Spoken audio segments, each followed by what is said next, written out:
Olá, bem-vindos a mais um episódio do nosso vídeo mensal referente aos resultados do nosso Fiagro EGAF11. Eu sou o Bruno Lund, diretor da Ecogestão de Ativos, e aqui comigo, Antônio da Luz, economista-chefe da Ecogestão de Ativos. Bem-vindo, Antônio. Obrigado, Bruno. Que bom estar aqui contigo, com todos os nossos telespectadores, os investidores.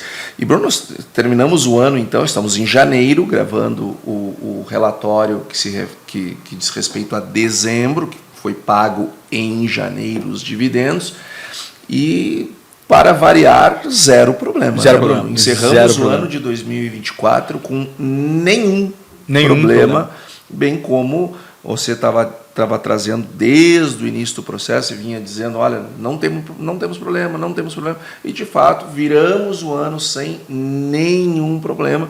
E como foi um mês com menos feriados do que tinha sido novembro, os pagamentos dos dividendos foram maiores. Então, Bruno, quero começar por aí, que é o que mais interessa ao nosso investidor. Como foram os rendimentos pagos em janeiro que se referem a dezembro? Maravilha, Antônio. Não, os rendimentos foram de R$ 1,22, né? Foi um mês com um pouco mais de dias úteis, 21 dias úteis, né? Por isso pagamos um pouco mais do que no mês anterior, que tinha sido, né, R$ 1,06. Né? Como você mesmo mencionou, a gente só conseguiu pagar esse volume de dividendos ao longo do ano inteiro, né? Não foi só nesse mês, mas ao longo do ano inteiro. Por quê? Porque basicamente não tivemos problema, né? Problema algum. Foi um ano muito desafiador em 2024. Muitos investidores escutaram falar de RJ no agro, RJ de produtor, nada disso, né, reverberou, tá, para o nosso Fiagro, né? A nossa tese se manteve aqui incólume, nossa tese de investimento se mostrou vencedora aí ao longo do ano de 2024. Isso nos dá uma satisfação enorme, afinal, né, nós montamos a tese, né, exatamente para isso, né, porque a gente sempre, né, ao construir essa tese, falou, vamos montar uma tese que seja mais blindada, né, para sobreviver aí, né, a todos os potenciais problemas que podem vir, né, ao longo do agronegócio. E a gente viu que mesmo num ano desafiador, né, a nossa tese, né, saiu, né, muito, né, vencedora. Tá? E qual é? Eu acho que vale sempre assim, a gente, né, trazer de volta aqui o que é a nossa tese. Basicamente ela é calcada em 3 pilares. Né? O primeiro pilar dela é subordinação, eu só compro, né, papéis que tenham, né, subordinação. Tá? Segundo, pulverização, né? Então, quando eu faço, né, uma compra, né, não só eu tenho, né, subordinação embaixo, eu tenho proteção embaixo das primeiras perdas, mas eu também, né, compro uma carteira, né, pulverizada, né, de ativos, né, sendo muito específico, né, eu dou um empréstimo, né, para uma revenda, né, e por sua vez pego como garantia, né, a sua carteira de faturamento, a seção fiduciária, né, do que ela fatura, tá, dos direitos creditórios que ela tem para com, né, os seus produtores. Né, e por último, excesso de garantias. Né, quando eu pego essas garantias, eu pego elas num volume superior ao tamanho da emissão, né, geralmente 20% a mais. Então eu tenho lá 30% de subordinação, que é o primeiro pilar, está tudo muito pulverizado, e, né, no meu último pilar eu tenho ali, né, 20% ali de excesso de garantias. Quando eu pego 30 com 20, eu tenho ali um colchão de 50%, né, para suplantar, né, crise. Então, mesmo que um produtor ou outro, no meio dessa carteira pulverizada, dê problemas, e alguns deram, né, ao longo desse ano, tá, como é natural, tá, isso não resvala o nosso Fiagro. Por quê? Porque eu tenho uma segurança de 50%.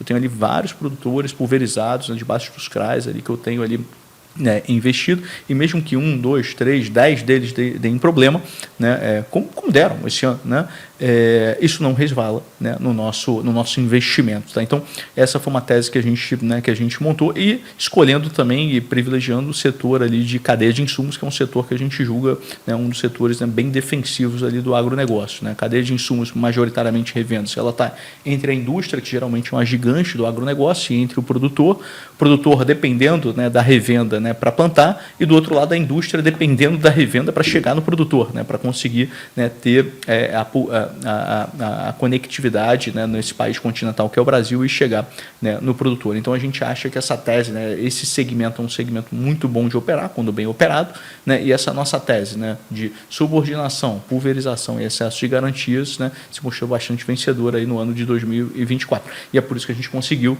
né, sempre todo mês marcar dividendos ali, né, bem relevantes, sempre da ordem ali de CDI mais 4. Esse mês não foi diferente, né, 1,22. Né. Ao longo do ano de 24, como fechamos, né, o ano, acho que vale a pena, né, a gente mencionar, pagamos, né, praticamente R$14, foram R$13,97 também, equivalente aí a CDI mais 4. Foi um ano de CDI mais baixo, né, começou, né, com CDI mais baixo.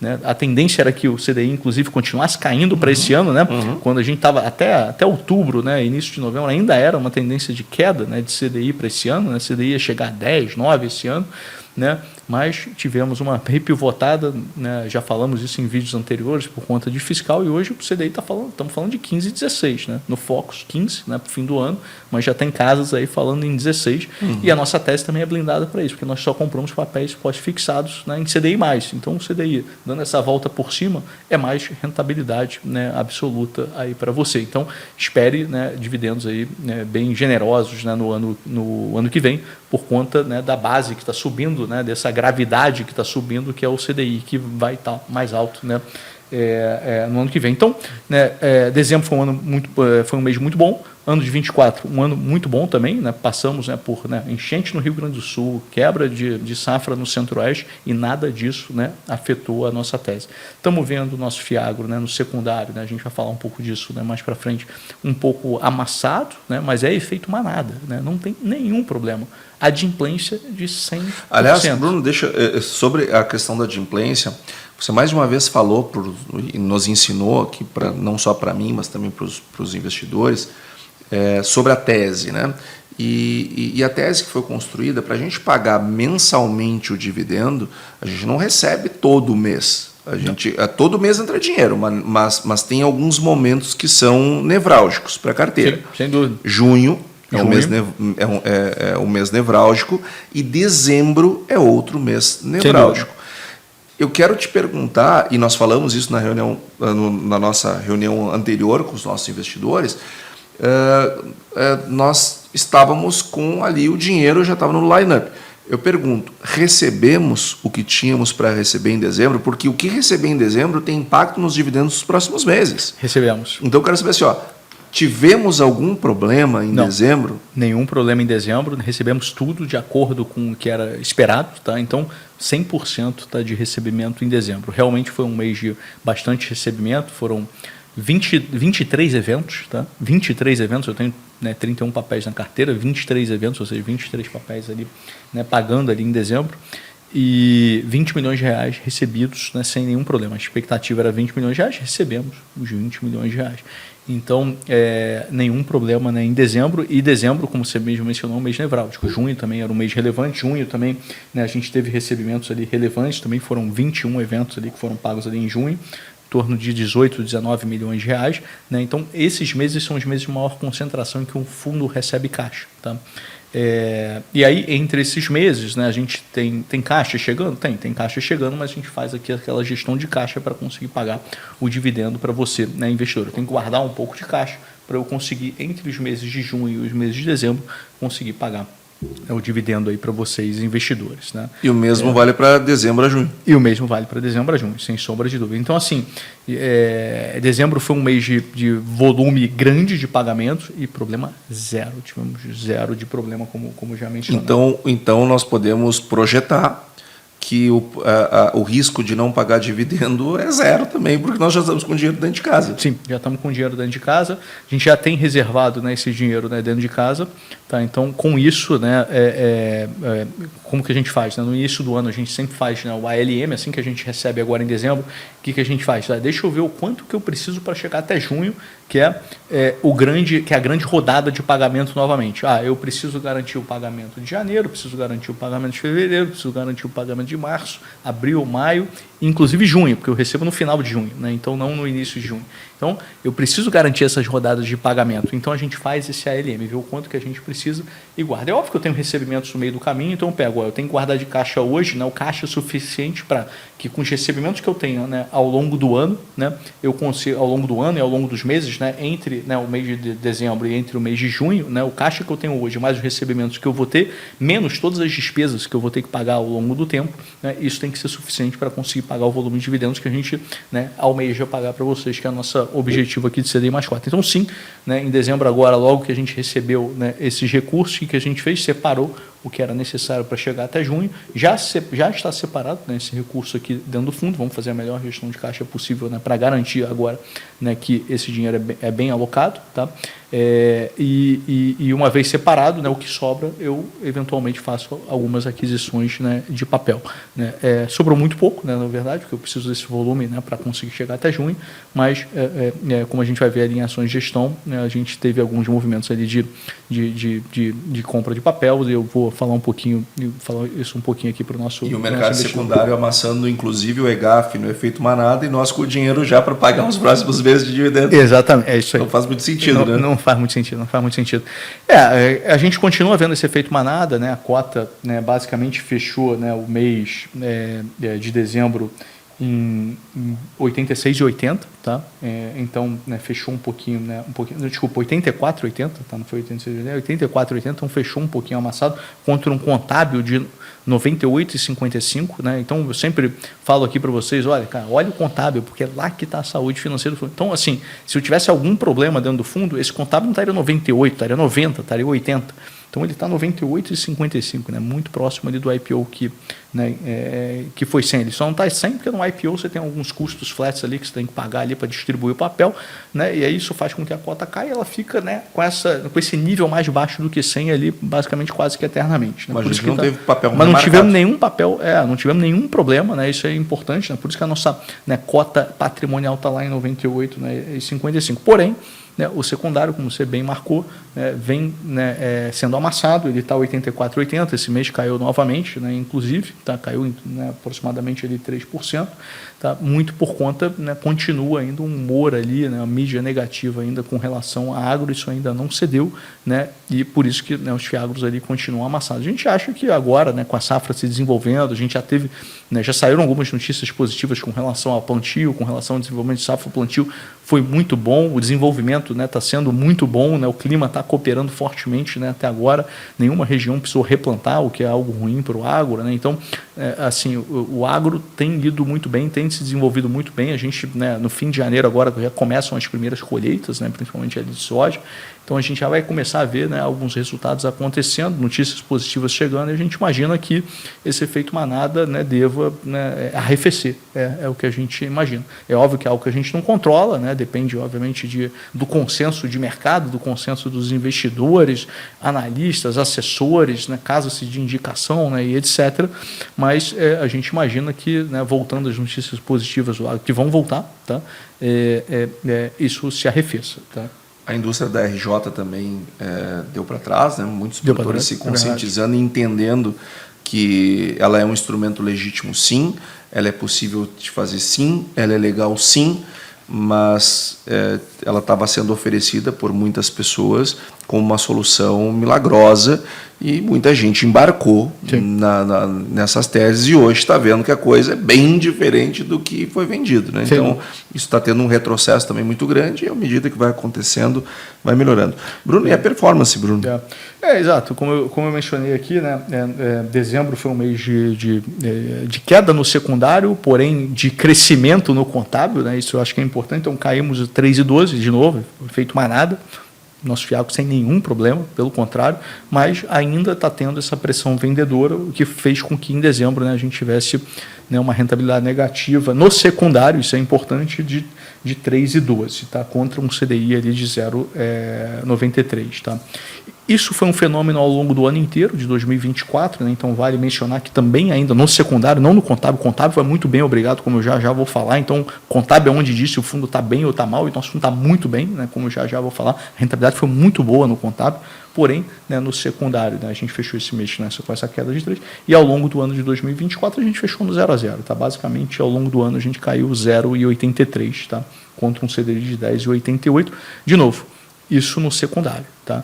Agora, quando a gente vai, né, para o contábil, o que eu acho que é bem relevante a gente marcar aqui, tá? Quando a gente vai para o contábil, dezembro foi um mês de alta, recebemos 1,26%, tá, de alta, ou seja, foi uma rentabilidade de 1,26%, equivalente a CDI mais 4,05 ali aproximadamente, né, ao longo dos 21 dias, ou seja, acima da meta, né, de pagamento de dividendos que a gente faz. Então, foi um mês muito bom, né, para o fundo, tá, do ponto de vista, né, de resultados, tá, contábil.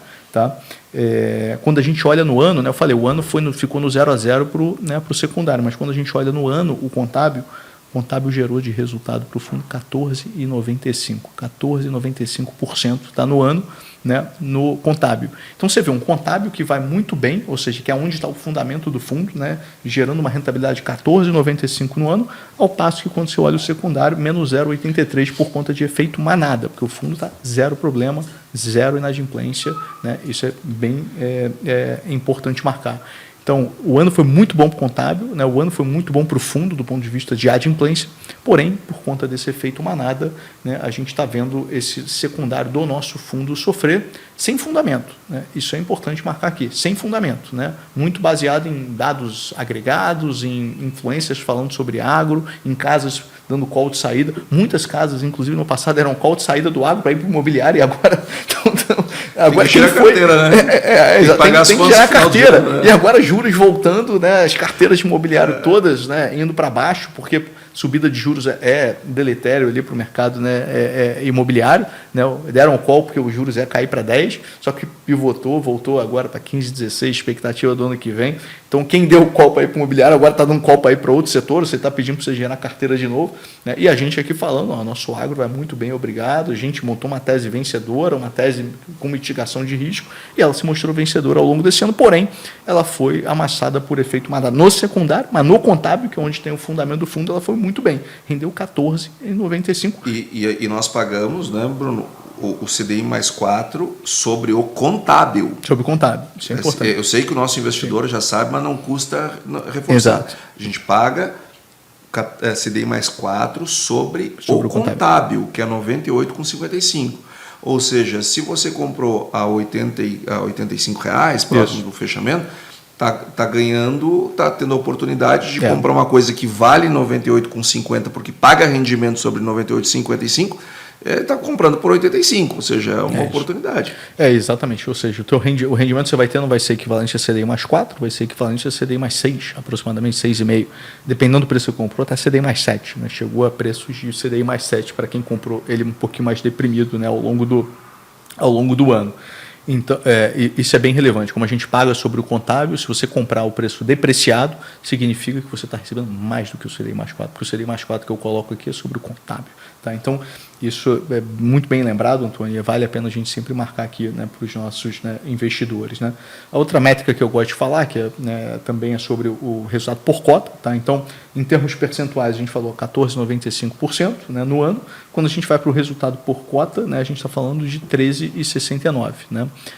Não foi, né, o equivalente ao 14,95%, foi o 13,69% no ano. Então, quem estava com a gente, né, desde o início, tá, o fundo rentabilizou por cota, né, 13,69%, é por isso que permitiu pagar, né, esse rendimento gordo, né, ao longo do ano como um todo. Né, ao longo do ano como um todo a gente pagou 13,97 contra um resultado de 13,69. O fundo tinha um pouco de gordura guardada do ano anterior, né, a gente conseguiu, né, usar um pedaço dessa gordura, mas eu ainda tenho gordura, tá? Eu ainda tenho, tá?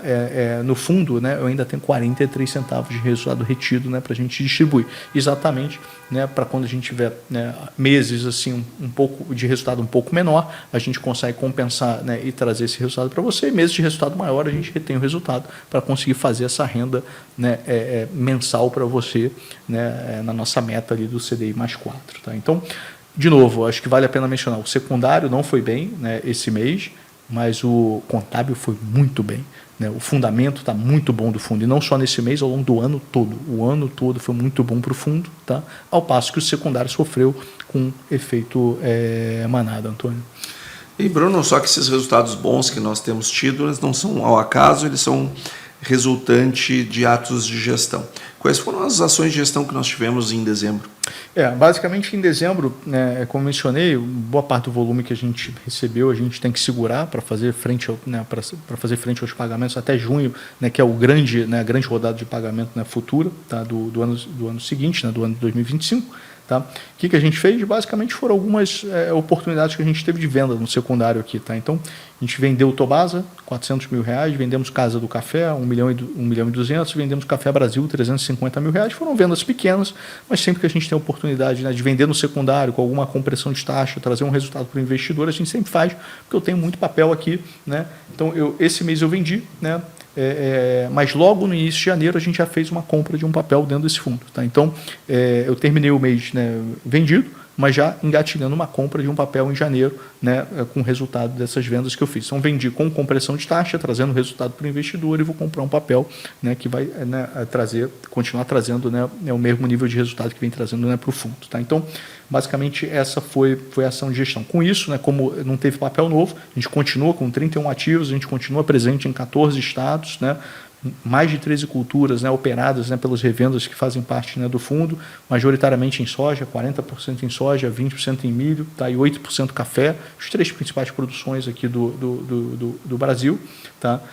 E quando a gente olha a pulverização, aquele pilar da tese que eu falei para vocês, acho que vale a pena, a gente continua com um número, né, de produtores debaixo do fundo ali de 34.648, ou seja, é muito produtor. Estamos falando de 35 mil produtores ali, né, debaixo do fundo. Tá? Se 1, 2, 3, 4, 5, 10, 100 não paguem, né, eu tenho vários outros ali para compensar, né,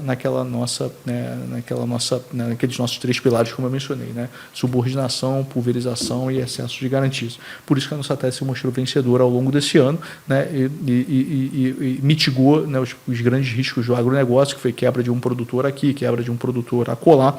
Né, a gente não investe direto em produtor, né, a gente só investe ali na cadeia de insumos ou, né, em outras empresas, né, de forma oportunista. Uma produtora a gente não investe, porque a gente sabe que se a quebra acontece exatamente na região daquele produtor, né, ele pode decretar uma RJ, ou ele pode dizer, quebrei a safra, não consigo pagar esse ano, me ajuda, me dá um fôlego para pagar na próxima safra, que é quando eu vou, né, colher novamente e vou monetizar minha colheita e acerto as contas com você. Então, a gente não quer ter esse risco de não receber.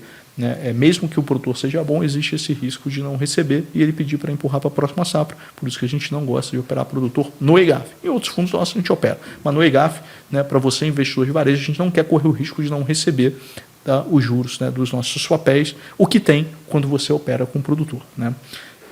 Operar com o produtor é bom, muito bom, é um bom negócio. Só que porém, exige do outro lado um investidor que saiba exatamente o que está sendo feito e os porquês e conheça bem o mercado. Exatamente. Aquele investidor que deseja conhecer mais esse produto não tem problema, pode vir falar com a gente, mas para o EGAF não. Né? Para o EGAF não. A gente tem um fundo high yield, por exemplo, em que a gente opera produtor aqui, né, tranquilamente, né? Não só produtor, obviamente, mas opera produtor também. A gente gosta de produtor, a gente sabe operar produtor, mas para o varejo a gente não quer correr o risco de atrasar um pagamento. Nesse fundo high yield, né, se eu não receber, né, por causa do fluxo desse fundo, ele é um fluxo que resgata, né, 6 anos, ou seja, eu não tenho pagamentos intermediários, o que eu tenho é só, né, um fluxo lá no final do fundo, não tem problema. Se um produtor, por exemplo, né, pedir pinico e pedir, né, para ir para a safra, né, do ano seguinte, se isso acontecer, né, a gente, né, colocou lá dentro bons produtores, mas se isso acontecer, ele vai pagar os juros, ele vai pagar tudo certinho, com multa, com correção, vai ser até mais benéfico para o investidor do que qualquer outra coisa, porque o atraso num produtor bom significa que ele não só vai pagar os juros, mas como vai ter que pagar multa também. Então, acaba sendo, né, mais benéfico, né, para o investidor, né, que entenda, né, no que está investindo e entenda que pode ser que ele não consiga pagar o fluxo naquele momento por causa de uma quebra de safra, mas que na próxima ele vai acertar as contas. Então, a gente, obviamente, avalia, faz sempre, né, com muito critério, com muita diligência, né, com muito cuidado. Né, a gente faz isso em outros fundos, porém, a gente acha que para um fundo de varejo, para um fundo que é utilizado como, né, renda mensal, esse não é um produto muito adequado. Né? Por isso que a gente acaba não alocando aqui na nossa tese e focando na tese de revendas sobre esses 3 pilares, que a gente sabe que, cara, se um produtor não pagar debaixo da revenda, ela tem outros 1.000, 2.000, 3.000, 4.000, 5.000 produtores pagando, né? E como eu tenho excesso de garantias e eu tenho subordinação, problema zero, isso não vai afetar, né, o papel que eu comprei dentro do fundo. Se resolve dentro de casa, né? Não chega Se resolve dentro de casa, né? Não chega no fundo. Então, isso é muito importante. Tá? Continuando a parte de gestão do ponto de vista de região, né? A maior exposição que a gente tem hoje é Goiás, né? Depois Minas Gerais e São Paulo. Tá? Que são as exposições que a gente tem um pouco mais do que 10%. Tá? Goiás é a principal, 29% ali em Goiás. Depois Minas Gerais e São Paulo, e depois as outras são menores do que 10% do PL. Em termos de concentração de papel, né, nossa maior concentração é numa associação de revenda chamada Golplan, tá, que a gente tem 9%, a gente tem muito conforto, a gente está sempre conversando, né, com os executivos lá, o Gali, né, um grande CEO lá, a gente está sempre conversando, entendendo, né, o que está acontecendo. É uma associação de 21 revendas, né, que na média, né, tendem a ter indicadores, né, superiores às revendas do Brasil como um todo, né, pelo critério de seleção, né, para a entrada da Golplan. Então a gente gosta muito, né, dessa associação, por isso que a gente tem esse papel, e depois algumas revendas que a gente reputa como muito boas, Nativa, Pantanal, Toagro. Tá? Então essas são as principais aqui exposições do fundo. A gente está muito próximo ali dos executivos, muito próximo dos donos, né, está sempre visitando essas revendas, né, sempre entendendo para onde elas estão indo, qual o modelo de negócio, se teve alguma falha, se não teve alguma falha no meio do caminho, né, e por isso a gente tem essa tranquilidade, esse conforto de estar, né, concentrado nesses papéis. Agora, estar concentrado nesses papéis não significa que a gente tem concentração dentro do fundo. Eu tenho aquela pulverização debaixo de cada um desses papéis. Né? Cada uma dessas revendas tem 1.000, 2.000, 3.000, 4.000, 5.000 produtores ali cedidos fiduciariamente ali como garantia, né? O que faz com que, né, se um ou outro produtor não pague, né, eu tenho ali a subordinação e tenho um excesso de garantia para assumir essas primeiras perdas e não resvalar, né, no nosso fundo aqui. Então, isso é bem importante, a gente tem, né, esse conforto.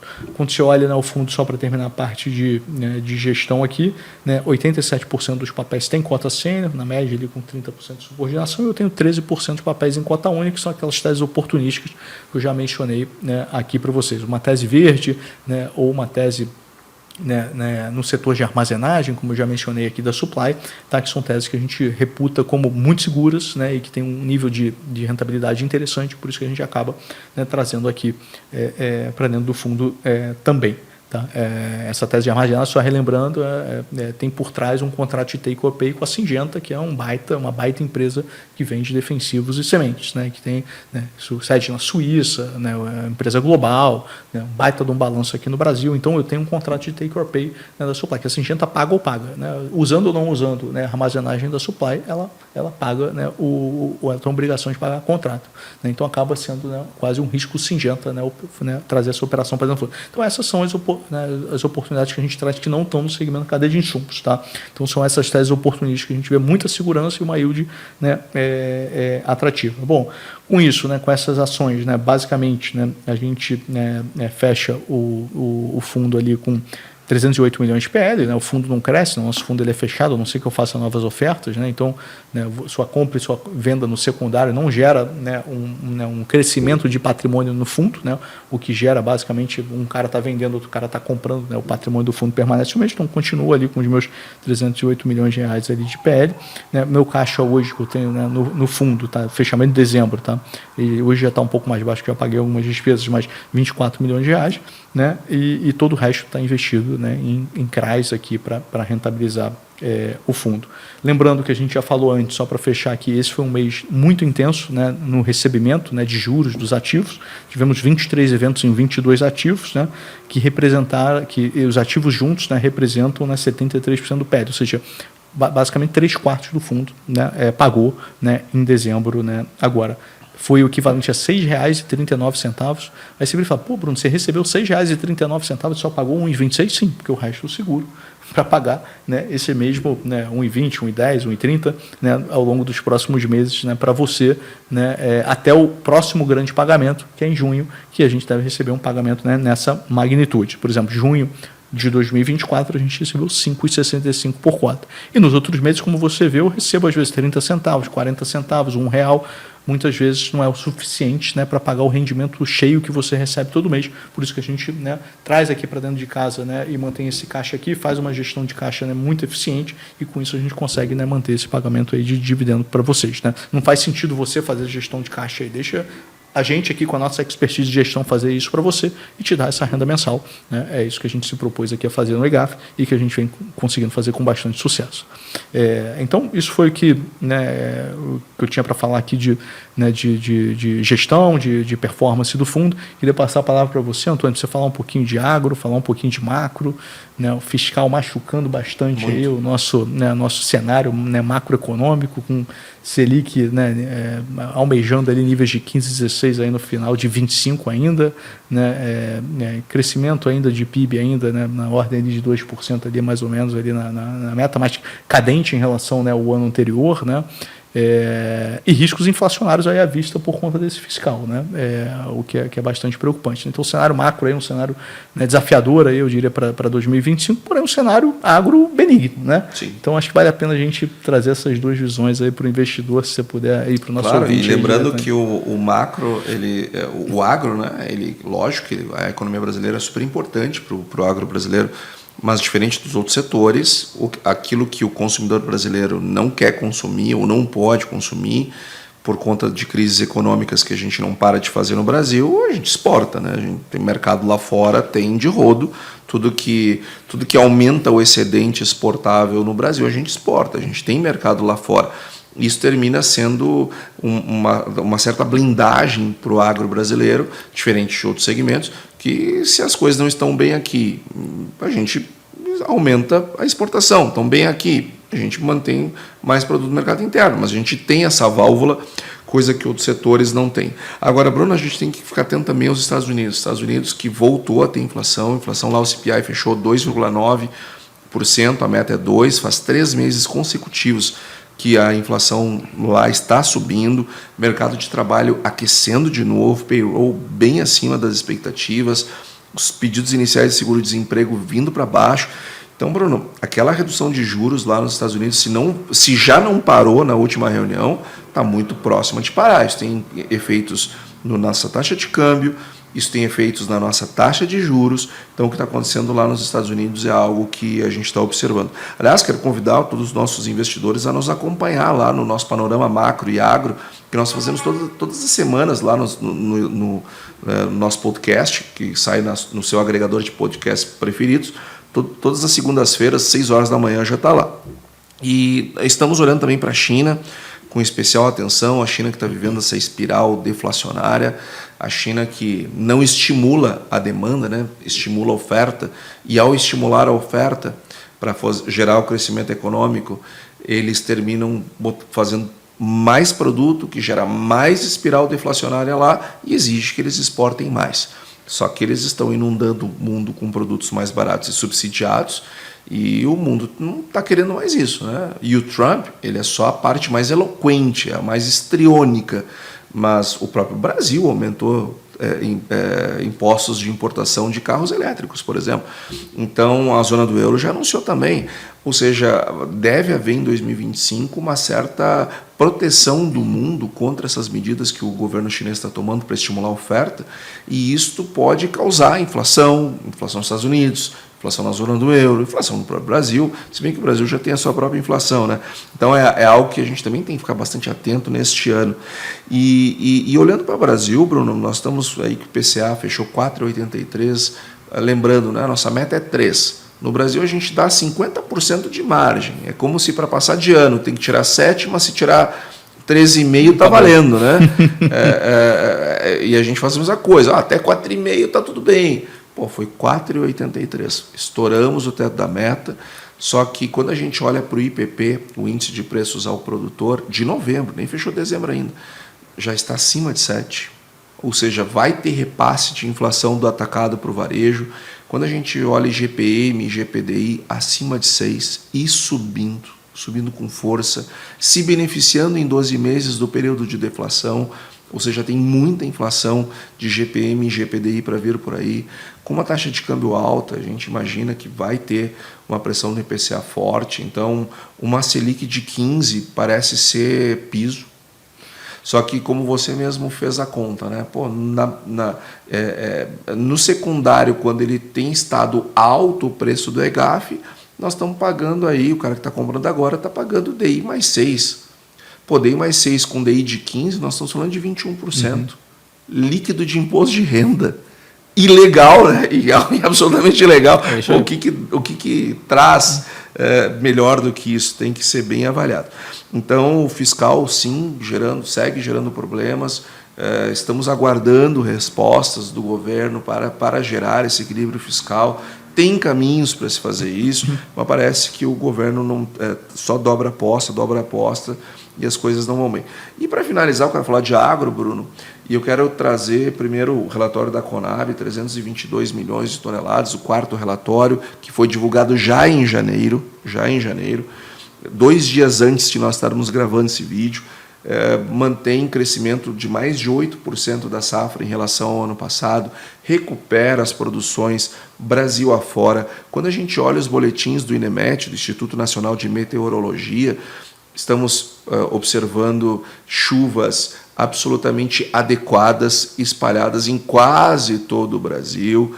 Algumas regiões, pequenas regiões, quando a gente olha um país do tamanho que é o Brasil, gente, é muito raro acontecer um ano que chove perfeitamente em todo o território. Olha o tamanho do Brasil. É óbvio que em algum lugar aqui ou outro acolá teremos problema. Agora, no Brasil, de uma maneira geral, temos tido um regime de chuvas muito suficiente, mesmo onde não teve uma chuva adequada, nós vimos ainda umidade no solo, o que garantindo um estresse hídrico mais comportado. Então, sim, tudo indica que nós devemos ter uma super safra esse ano. A safra recorde até agora é 320 milhões, a projeção desse é 322, que foi em 2023, a safra recorde. Então, será que a gente vai bater o recorde? Não sei, por hora a projeção é que sim. Tudo indica que sim. O USDA, inclusive, está com uma projeção maior que a da Conab. Então, tudo indica que a gente vai ter uma safra recorde, mas a gente deve aguardar. Agora, a safra recorde, por outro lado, enseja níveis de preços mais estressados no período de colheita. E aí que vem a boa notícia. Eu quero colocar esse gráfico aqui na tela para que o nosso investidor veja. Nós estamos com um nível de venda de soja muito bom para este ano. Nós estamos com 35,8% de toda a soja já vendida, em níveis que garantem margens para os produtores. Se não garantisse margem, ele não teria vendido, ele não ia garantir prejuízo, né?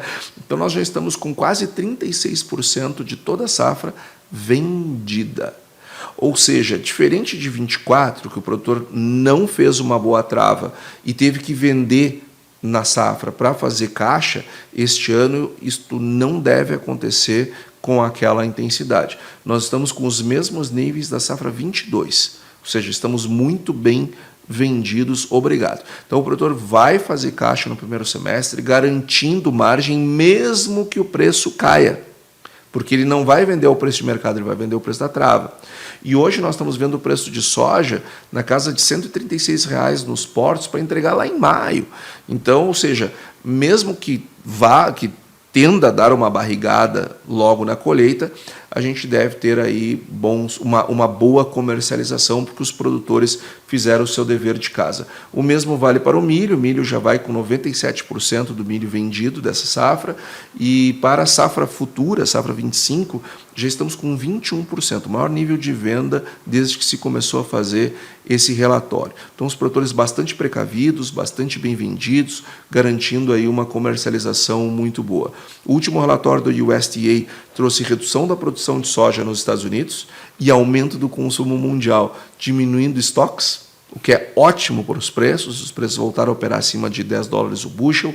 O milho, a mesma coisa, diminuiu a produção, aumentou o consumo, subiu forte em Chicago também, chegou a bater $8 o bushel em Chicago. Então, estamos vendo um cenário que, claro, quando colher a safra, naqueles meses deve ter uma pressão maior sobre os preços, o produtor vai fazer caixa com o que já vendeu antecipadamente, mas a tendência desse ano é um ano de ter uma boa safra com uma venda garantindo boas margens, ou seja, um ano completamente diferente, Bruno, do que a gente viu em 2024. Não, sem dúvida.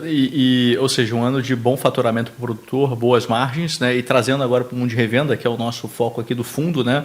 Ou seja, são os produtores que pagam as revendas. Claro. Então, eles já estão garantindo as margens, já estão garantindo os faturamentos, né? Tudo indica que não vai ter problema para pagar a revenda, coisa que aconteceu em 24, por conta da quebra, eles não faturaram na medida que eles imaginavam faturar, ou tiveram um faturamento frustrado. Agora a gente, né, tudo indica que não vai ter esse faturamento frustrado, vai faturar bem a bons preços e boas margens, né? Então, de um lado, revenda vai receber, o contas a receber, tudo indica que vai ser muito saudável para a revenda, que é o que está aqui, né, no presente no nosso fundo majoritariamente hoje, tá? E no outro lado da equação da revenda, que é o CPV dela, né, o custo de produto vendido dela, os insumos no qual ela comprou, né, a um nível de custo bastante barato. Né? Então, a revenda não só está com contas a receber saudável, como também está com um nível de custo no qual, né, ela vendeu esses insumos para o produtor, que agora vai voltar e vai pagar ela, né, num nível, né, muito mais baixo. Tá? Estão rindo à toa com o câmbio mais alto, né? E com câmbio mais alto.